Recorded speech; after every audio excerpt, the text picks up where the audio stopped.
tout de suite l'affaire de la Brassine, ce magistrat désigné comme un pédophile.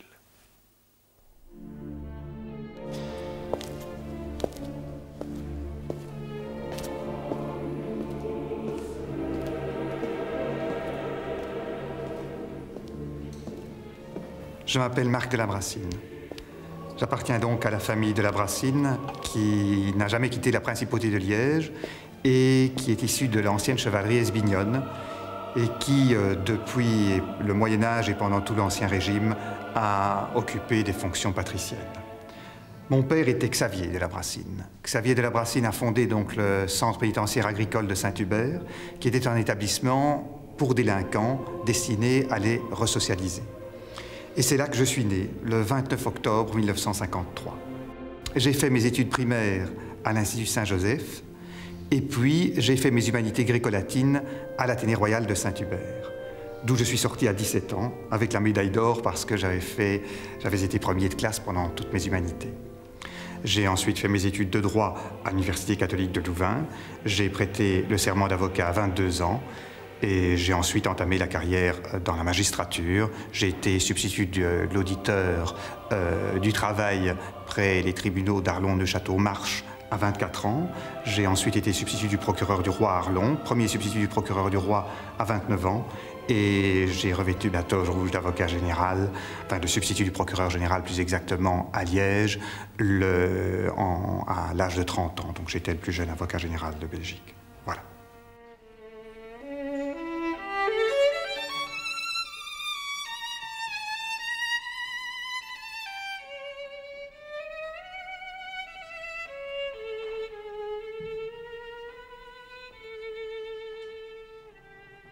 C'est lui-même qui s'est forgé un destin tout à fait particulier. Pourquoi? Parce que ce haut magistrat, certainement très brillant, excellent plaideur, on disait que c'était un tueur à l'audience, un avocat général redoutable et redouté, m'a-t-on dit à Liège, qui était aussi quasiment le porte-drapeau d'un certain conservatisme qui était aussi lui-même, il se donnait lui-même pour l'image d'une justice rigoureuse et inflexible. Eh bien, ce personnage était aussi fondamentalement un rebelle. Tout commence au beau milieu de l'affaire Dutroux. En octobre 96, l'opinion publique est sous le choc. Les médias propagent les rumeurs les plus affolantes. Le 14 octobre, le juge Conroth est dessaisi par la Cour de cassation. La justice est clouée au pilori. Il nous faut raison garder. Je vous remercie.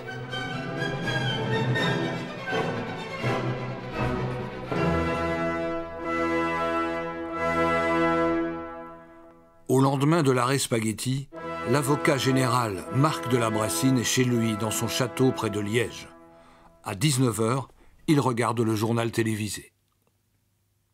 Je faisais la une. J'ai été accusé de pédophilie, de protection de pédophiles, de fraude fiscale, enfin pratiquement de tous les mots. Je ne me souviens même plus de toutes les accusations, mais de tous les mots. Je crois que c'était extraordinaire, j'étais dans mon fauteuil et je me suis cramponné à mon fauteuil tellement j'étais sidéré, j'étais véritablement sans voix. À la suite d'un divorce, Roger Bontemps entreprend... L'accusateur qui apparaît sur les écrans s'appelle Roger Bontemps. Avec aplomb, il affirme que Marc de la Brassine et d'autres magistrats liégeois protègent un pédophile notoire. Je prétends qu'il est gravissime qu'un avocat général se mette du côté des pédophiles, et encore une fois au détriment des enfants. Et cette situation-là n'est évidemment pas acceptable, ni en droit, ni en termes de morale, parce qu'il s'agit là tout simplement alors d'une collusion au détriment des enfants. Ce monsieur a fait une véritable fixation obsessionnelle sur la personne de l'avocat général Marc de la Brassine. Et ça a duré pendant plusieurs années. Il a déposé 4 plaintes. Ce qu'il faut savoir aussi, c'est qu'il n'y a pas que M. de la Brassine qui a été visé par ces plaintes. D'autres magistrats ont été aussi visés par les plaintes de M. Bontemps. Seulement, on n'a jamais parlé de ces magistrats-là. On a uniquement parlé de M. de la Brassine. Les plaintes déposées par Roger Bontemps ont été classées sans suite, à la suite d'enquête approfondie menée par la gendarmerie et aussi par le parquet général qui a interrogé toutes les personnes concernées et citées par M. Bontemps, dont M. de la Brassine. En 1995 déjà, Léon Gillet, le procureur général de Liège, avait été tracassé par les accusations de Roger Bontemps. Rumeur ou vérité? Léon Gillet demande une enquête approfondie au service de police. J'ai classé d'office, moi-même, j'en ai pris la responsabilité, j'ai classé ce dossier sans suite parce que faute d'éléments, faute de preuves. Le résultat de ces enquêtes, Marc de la Brassine n'a jamais rencontré M. Bontemps, M. Bontemps n'a jamais rencontré Marc de la Brassine, Marc de la Brassine n'est jamais intervenu, il n'en avait d'ailleurs ni la compétence ni le pouvoir dans aucun dossier de garde d'enfants qui dépend du tribunal de la jeunesse. Et ce qu'il faut aussi relever, c'est qu'à la demande de ce tribunal, une expertise psychiatrique avait été réclamée par un magistrat sur la personne de M. Bontemps. Et on en avait déduit que c'était quelqu'un sans doute de très malheureux, mais aussi une personne gravement malade au point de vue psychologique et qui développait des obsessions récurrentes. En octobre 1996, les conclusions de l'affaire sont donc connues depuis des mois.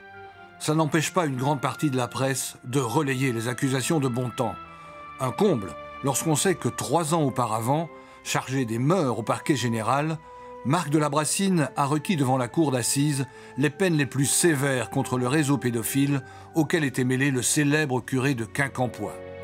À l'époque, l'avocat général avait subi des pressions de l'évêché pour assouplir son réquisitoire. Mais il était resté intraitable. On me reproche tout à coup d'être un protecteur de pédophiles.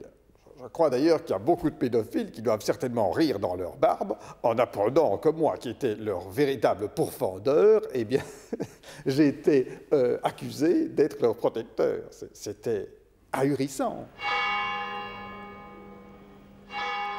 En octobre 1996, Anne Tilly, la procureure générale, intervient. Elle rappelle dans un communiqué de presse que le dossier Bontemps a été classé sans suite. Mais elle conclut par une phrase qui va relancer les soupçons sur Marc de la Brassine. Le procureur général de Liège, Anne Tilly, a confirmé que l'avocat général de la Brassine avait bien été déchargé des dossiers mœurs, compte tenu, je cite, de la situation délicate qui était la sienne face à diverses rumeurs qui circulaient. Il y a quelque chose d'excessivement pervers et malsain dans ce communiqué. Sous couleur, sous habillage d'objectivité, il laisse courir d'énormes présomptions contre un magistrat en plein milieu de cette atmosphère hystérique qui était celle de la Belgique en octobre 1996. Et donc c'est assez incroyable que ces fameuses rumeurs ont été générées par le parquet général lui-même. Pendant des années, tout le monde s'est moqué de M. de la Brassine à cause de ses dérapages homosexuels. On a fait courir des ragots, on a clabaudé dans tous les coins pendant des années. Et puis c'est ce même parquet qui n'a rien fait, parce qu'après tout, s'il y avait eu quelque chose de répréhensible, il fallait agir tout de suite. Et donc pendant 5 ans, on a laissé courir toutes les rumeurs sans réagir. Ces rumeurs qui courent au palais évoquent les relations homosexuelles qu'entretiendrait Marc de la Brassine avec de jeunes prostituées. Le prédécesseur d'Anne Tilly avait déjà été alerté par le milieu judiciaire, mais sans qu'aucune preuve d'un délit quelconque ne soit rapportée. Il a eu à un certain moment un questionnement sur sa sexualité et il a eu une période pendant laquelle il a eu effectivement des relations homosexuelles. L'ennui, c'est qu'à l'époque, en 1996, eh bien, un certain nombre de gens dans le public, parmi les autorités, font l'amalgame entre l'homosexualité et la pédophilie, sans faire la distinction, alors qu'il y a un monde de différence entre quelqu'un qui s'attaque à des enfants et quelqu'un qui fréquente des jeunes gens consentants et souvent demandeurs. Et voilà le contexte. Le 18 octobre 1996, un article du Vif l'Express fait état de rumeurs troublantes. Marc de la Brassine entretiendrait des relations sexuelles avec des prostituées de moins de 16 ans. Origine de ces racontars, les milieux judiciaires liégeois. Des rumeurs, il y en a eu, et je vous dis, on revient toujours au même problème. Des parlottes, il y en avait un peu partout. Et même, vous savez, la mission d'un chef de corps est une mission difficile, en ce sens que s'il faut prendre attitude sans argument, sans élément valable, bon, alors je ne sais pas vers quoi on va. En novembre 96, l'avocat général est excédé par la campagne de presse. Il veut poursuivre ses accusateurs. Antilly, son supérieur hiérarchique, lui interdit de riposter. Il passe outre. Je proteste de mon innocence. Il reste à espérer que nous vivons dans un pays où le citoyen peut encore contester un avis du fisc, constituer une rente viagère et avoir une vie privée sans être aussitôt pour autant un fraudeur, un escroc, un pédophile ou un assassin. Mon conseil, le bâtonnier Magnier, est chargé des réparations que j'exigerai pour chaque calomnie dont je serai victime. J'ai déposé plainte avec constitution de partie civile contre X. Je n'ai rien d'autre à déclarer. Je vous remercie. Le même jour, Antilly demande au ministre de la Justice la suspension de l'avocat général. Il y aurait des faits susceptibles d'être retenus comme débauche de mineurs, proxénétisme et emploi de travail en noir. Dans sa lettre au ministre, Antilly révèle que de la Brassine tiendrait 5 jeunes sous sa coupe dans sa villa de Spa. L'un d'entre eux serait prêté à des homosexuels. Un autre aurait été loué par l'avocat général à l'épouse d'un riche anversois. Il s'agit d'un apprenti pâtissier, un jeune homme qui est locataire de Marc de la Brassine. Et au cours d'une soirée particulièrement arrosée dans les bistrots de Spa, eh bien, il a monté tout un bateau avec ses copains en laissant entendre que peut-être il avait monnayé quelques-unes de ses cabrioles avec une diamantaire, la femme d'un diamantaire anversois. Riche, bien entendu. Alors on imagine un avocat général transportant de Spa, nuitamment, je présume, un apprenti pâtissier dans le milieu sélect des diamantaires anversois pour le livrer contre monnaie sonnante et trébuchante au fantasme d'une brave bourgeoise de Brascade. C'est gravissime pour un magistrat, ce serait quand même un peu fort. Un magistrat responsable des mœurs qui organiserait des rendez-vous avec un jeune. Bon, évidemment, c'est énorme.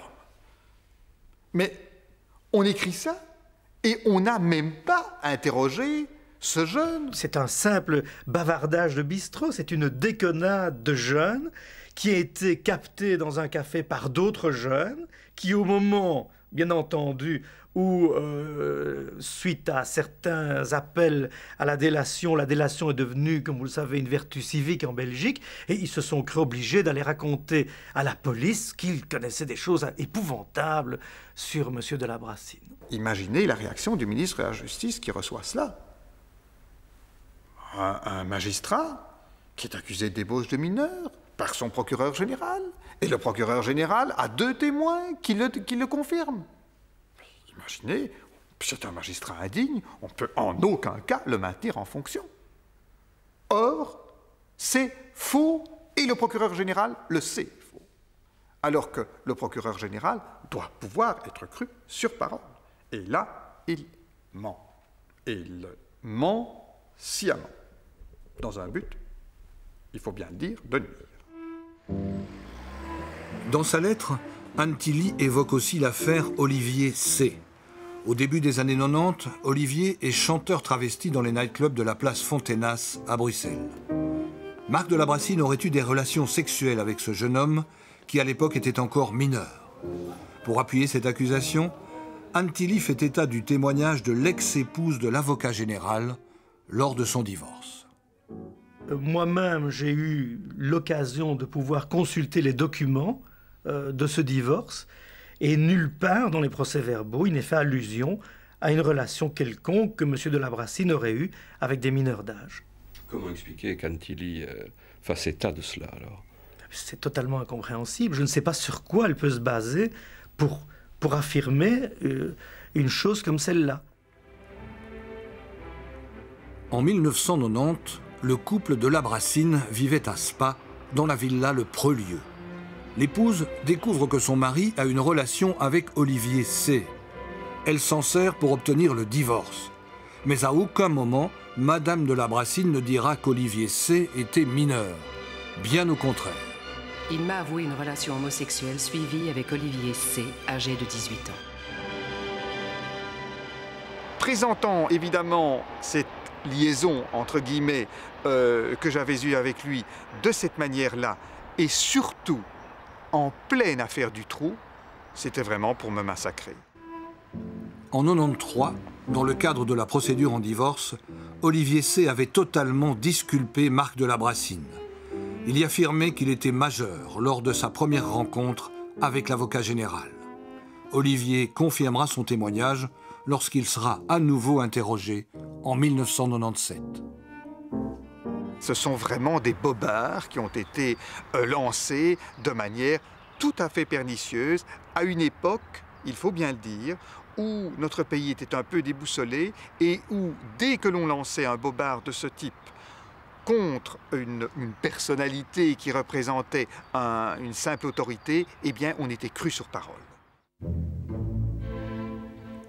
Dans sa lettre au ministre, Anne Tilly évoque aussi l'affaire Bérène. En 1996, Francine Bérène, 66 ans, vivait à Spa, Villa Saint-Hubert, une des propriétés de Marc de la Brassine. Elle y louait quelques pièces au 2e étage. Le 9 juin, son corps est retrouvé dans les eaux du barrage de la Gilep. Accident, suicide ou assassinat, pas de témoins. Mais les soupçons se portent très vite sur Marc de la Brassine. Quelques mois avant la mort de mademoiselle Bérène, l'avocat général avait conclu avec elle un contrat de rente viagère portant sur une somme de 3 millions de francs belges. Nulle part, on va dire que madame Bérène sortait d'un établissement psychiatrique, qu'elle avait de graves problèmes psychologiques et qu'elle avait déjà fait plusieurs tentatives de suicide. Nulle part, vous ne voyez cela dans le rapport d'Anne Tilly. Bien au contraire, on va laisser toutes les suspicions possibles. Et ces suspicions vont d'ailleurs être relayées par la presse parce que la Meuse, donc une semaine après m'avoir accusé donc, de pédophilie, de protection pédophile, de fraude fiscale, de tout ce qu'on peut imaginer, va ensuite m'accuser carrément d'assassinat. Rien ne viendra jamais étayer la thèse d'un assassinat. En revanche, plusieurs témoins affirmeront qu'à la fin de sa vie, mademoiselle Bérène avait perdu la raison. Dans son rapport au ministre, Anne Tilly relève aussi divers indices de fraude fiscale. Charges professionnelles trop élevées, acquisition du château de Saint-Val à Tilf sans payer les droits d'enregistrement. 15 jours après le rapport d'Anne Tilly, le contrôleur des contributions blanchit Marc de la Brassine. Aucune fraude n'a été relevée par le fisc.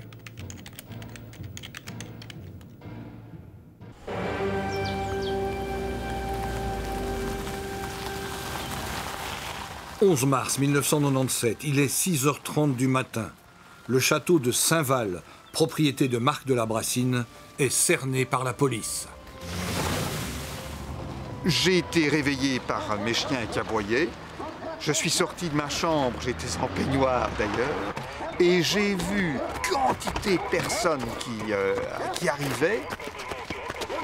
J'ai ouvert et là j'ai vu une nuée, je crois qu'il y avait bien une soixantaine de gendarmes, enfin de policiers en tout cas, qui étaient là. Il y avait de tout, il y avait conseillers instructeurs, il y avait des magistrats du parquet, il y avait des inspecteurs du travail, il y avait des experts, des contributions, enfin, c'était une véritable folie. L'instruction est confiée au conseiller Étienne Maric de la Cour d'appel de Bruxelles. À 10h42, le magistrat met de la Brassine sous mandat d'arrêt. La raison ? Est en mesure de pouvoir faire peur, il n'a pas hésité à faire usage de menaces, d'abus d'autorité, d'influence de témoins. À partir du moment où il est suspendu, eh bien, à ce moment-là, tout le palais de justice défile dans le bureau du conseiller Maric pour vraiment laisser aller toute la mesquinerie du monde, ce qui a été dit sur lui à ce moment-là est absolument inimaginable de la part de hauts magistrats. Je pense que la lecture de ces déclarations, je ne pense pas, je suis sûr, moi en tout cas ça m'a fait frémir. Je me dis qu'on est dans un pays vraiment où la justice est dangereuse. Il serait apparu qu'il avait eu des relations sexuelles avec le beau-père d'un enfant dont il avait demandé la garde.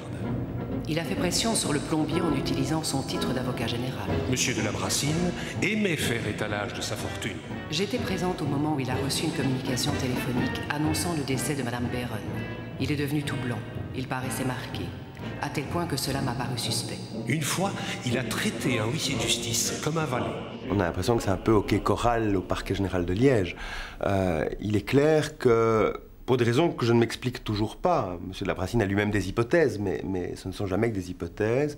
À un moment donné, une machine se met en mouvement, l'isole en quelque sorte du monde naturel qui est le sien, pour identifier le magistrat qui est le mouton noir, qui va être présenté comme un pédophile, comme un assassin. De tout cela, il ne reste absolument rien aujourd'hui, si ce n'est qu'il y a une vie qui est brisée et que M. de la Brassine est devenu un paria.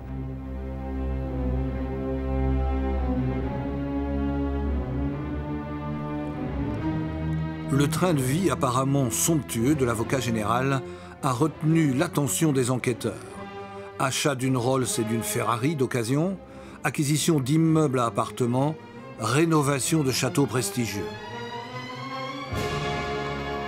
Curieusement, l'enquête est confiée à des policiers qui ont eu des problèmes disciplinaires avec l'avocat général. Tout est examiné de fond en comble. Les banques, les entrepreneurs et les différents corps de métier sont mis sur le grill. Plusieurs modèles en microcaméra. Ah oui, microcaméra. L'électricien de l'avocat général est rudement interrogé. J'ai vraiment eu l'impression qu'il me poussait à dire des choses que je ne voulais absolument pas dire parce qu'ils n'existaient pas. Donc c'était vraiment cette impression de pression. Leur problème était qu'il fallait trouver quelque chose pour le mettre dedans. Et ils utilisaient toutes les personnes autour pour le mettre dedans aussi en même temps. Hein. Résultat des investigations, aucune trace d'argent occulte provenant de crimes ou de trafic. Les achats des châteaux d'Angleur et de Saint-Val et leur rénovation sont couverts par des emprunts. En revanche, Marc de la Brassine reconnaît que des travaux ont été effectués en noir et que certaines factures ont été manipulées. Ces factures lui vaudront une inculpation de faux et usage de faux, alors que la banque qui a consenti le prêt pour les rénovations ne se sent en rien lésée. En mars 1997, Marc de la Brassine passe près d'1 mois derrière les barreaux de la prison de Forêt. Quand vous êtes innocent, quand vous ne pouvez vous confier presque à personne, quand vous vous trouvez comme cela entre 4 murs, démunis, en ayant perdu tout, en ayant perdu jusqu'à votre identité, puisque vous vous retrouvez avec les vêtements du bagnard, si vous voulez, c'est terrible. Et là, je dois dire que pour moi, c'est une expérience qui, c'est certain qu'elle a été extrêmement dure, blessante, mutilante aussi, mais d'un autre côté, ça m'a apporté, je dois bien le dire maintenant avec le recul, ça m'a apporté beaucoup parce que j'ai appris vraiment ce que c'était que la détention. Et si un jour je reviens à mes fonctions, si je reprends mes fonctions, je crois que je réagirai différemment quand même. En 1997, l'avocat général est tombé de son piédestal. Mais à sa sortie de prison, il clame toujours haut et fort son innocence. Je vous dirai simplement sur le fond de l'affaire que je suis victime d'un règlement de compte entre magistrats, mais qui arrive évidemment à un très bon moment pour nos gouvernants. Mais je peux vous dire qu'ici, le dossier, et maintenant je crois que tout doucement on va pouvoir le démontrer, le dossier est vraiment monté de manière tendancieuse, voire, je vais presque dire, perverse. Malade, ruiné, Marc de la Brassine est cependant bien décidé à faire triompher la vérité devant ses juges. Il devra attendre 4 ans. En 2001, l'avocat général comparaît devant la Cour d'appel de Bruxelles. Proxénétisme, pédophilie, assassinat, rien de tout cela n'a été retenu par la justice. Magouille, protection, trafic d'influence, rien. En revanche, la Cour d'appel lui infligera 2 ans de prison avec sursis pour recel et utilisation de main-d'œuvre au noir. Dans son arrêt, la Cour estimera que la procureure générale Anne Tilly n'avait commis aucune faute.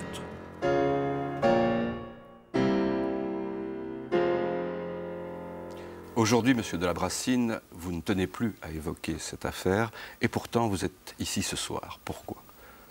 Mais c'est vrai que psychologiquement, je ne peux plus, j'ai subi un tel traumatisme que je ne suis même plus capable de parler de l'affaire en tant que telle. Je ne m'y retrouve pas véritablement. Mes idées sont presque devenues confuses suite à ce traumatisme, je peux le dire.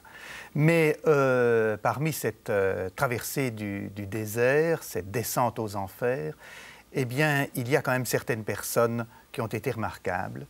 Et je ne pouvais pas faire autrement que d'aujourd'hui être présent avec vous pour évoquer René-Philippe Daouan. Parce que cet homme est l'homme qui m'a rendu mon honneur. Lorsque je l'ai rencontré, avec vous d'ailleurs, vous aviez décidé donc de faire une véritable enquête sur moi.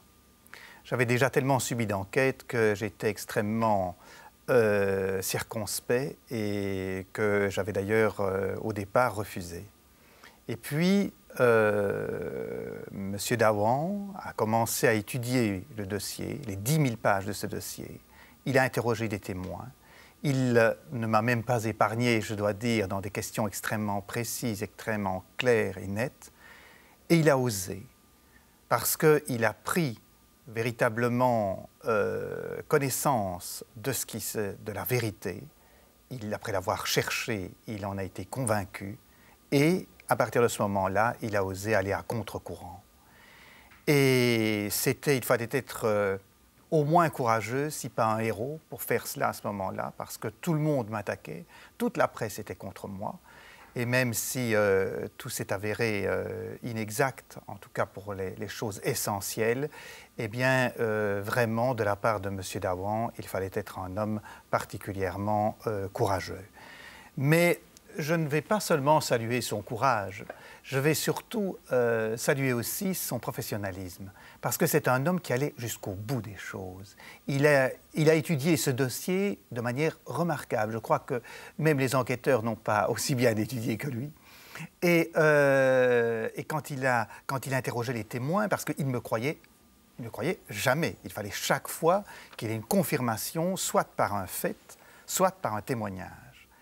Et il a fait alors une enquête remarquable. Et puis, eh bien, tout doucement, il a pris alors véritablement le contre-pied de tout ce qui se passait. Bonsoir.